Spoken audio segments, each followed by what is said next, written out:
Good morning everyone, কেমন আছো সবাই? আশা করি সবাই খুব ভালো আছো। সকাল এখন 8টা বাজে, এখন থেকে ব্লগটা শুরু করছি। দেখো, সকালবেলা উঠে সংসারের সমস্ত কাজকর্ম করে ছেলের স্কুল আছে, রান্নাটা বসিয়ে দিয়েছি। ভাতটা হয়ে গেছে। এখানে ছেলের টিফিনের জন্য একটু চাউমিন টিফিন করে দেবো। আর বাড়িতে দু একজন লোক এসে, মানে আমাদের আত্মীয় এসে, তার জন্য একটু টিফিন বানাচ্ছি। সবাই সকালে টিফিনটা করে নেব চাউমিন দিয়ে।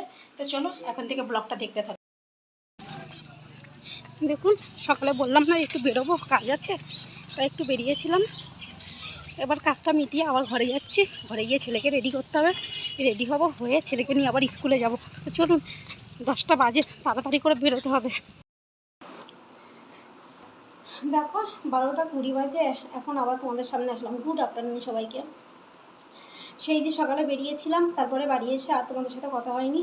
ও সেখানে কাজটা মিটিয়ে, সকালে যে বেরিয়েছিলাম সেখানে কাজ ছিল, ওখানে কাজটা মিটিয়ে আবার ছেলেকে নিয়ে স্কুলে চলে গেছিলাম। তো স্কুল থেকে ছেলেকে স্কুলে দিয়ে এখন ফিরলাম। সকালে ঘরটাও মোছা হয়নি, এখন ঘরটা মুছতে হবে, স্নান করব, ঠাকুর দেবো। অন্যান্য দিন সব কাজ আমার হয়ে যায়। সকালে যেহেতু কিছু গেস্ট ছিল, বললাম যে কয়েকজন এসছে আমার বাড়িতে, তার জন্য সকালে টিফিন বানাতে একটু দেরি হয়ে গেছিলো। ওই জন্য সকালে সেভাবে অন্য কাজগুলো হয়নি। ভাতটা করে রেখে গেছিলাম, ফ্রিজে তরকারি আছে, তোমাদের দেখেছিলে তো। কালকে তোমাদের দাদা যে পুজোর ভোগ নিয়ে এসেছিলো, সেগুলো দিয়ে ডিনার করেছিলাম। আর যা খাবার দাবার আমি রান্না করেছিলাম কালকে, সেগুলো সব থেকে গেছিলো, তো সেগুলো সব ফ্রিজে তুলে দিয়েছিলাম। ওগুলো দিয়েই দুপুরে আজকে লাঞ্চটা করলো। তারপর রাতে আবার কিছু একটা করে নেবো। আর ভালো লাগছে না, প্রচণ্ড টায়ার্ড লাগছে। তো চলো আস্তে আস্তে কাজগুলো করে নিই। ঘরটা আগে মুছে নিই, তারপর স্নানটা করবো। তারপর জানি না কখন লাঞ্চটা করবো, প্রচণ্ড খিদেও পেয়েছে। চলো ঘরটা মুছে নিই আগে।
দেখো, 1টা বাজে, স্নান করা তো হয়ে গেছে। স্নান করে ঠাকুরটা পুজো দেওয়া হয়ে গেছে। এবারে লাঞ্চ করব, প্রচণ্ড খিদে পেয়েছে।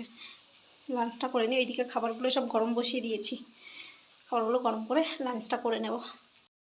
Good evening everyone. দেখো, এই দুপুরে লাঞ্চের পরে অনেকক্ষণ তোমাদের সাথে কথা হয়নি। তো এখন সন্ধ্যে 7:30 বাজে, অনেকক্ষণ পরে তোমাদের সামনে আসলাম।